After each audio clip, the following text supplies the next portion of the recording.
Direction tout de suite l'université Versailles 50 ans en Yvelines et plus précisément la bibliothèque universitaire de Guyancourt. Vous le voyez, on retrouve sur place Régine Rallèche de la rédaction de TV78 puisque l'UVSQ, Régine et son président font ce soir leurs vœux 2023. Bonsoir Grégory. Alors oui, effectivement, ce soir c'est la cérémonie des vœux et j'ai avec moi Monsieur Alain Buis, le président de l'université Versailles 50 ans en Yvelines. Bonsoir. Bonsoir. Alors ce soir vous allez prononcer vos vœux, c'est un moment important pour clore l'année 2022, c'est également important pour 2023. Comment est-ce que vous abordez justement cette nouvelle année et qu'est-ce que vous retenez également de l'année 2022 ? Écoutez, le sujet important, c'est la finalisation de la construction de l'université Paris-Saclay avec l'intégration pleine et entière de l'université de Versailles 50 ans en Yvelines dans ce grand projet sur lequel nous travaillons déjà depuis plus de 10 ans.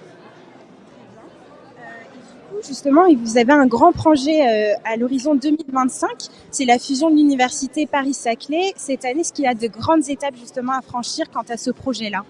Et c'est exactement ce que nous avons commencé en 2022 et qu'on va confirmer en 2023. Alors nous ne sommes pas dans une logique de fusion classique au sens du terme.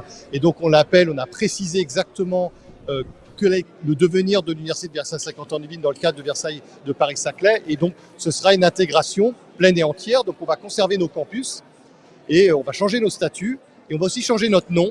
Et donc on y travaille. Donc on s'appellera Université Paris-Saclay, tirer quelque chose qui représentera forcément Versailles et les Yvelines, par exemple, qui n'est pas encore défini aujourd'hui, mais c'est très important. Donc ça montre le côté irréversible, quelque part, de notre participation au projet Paris-Saclay.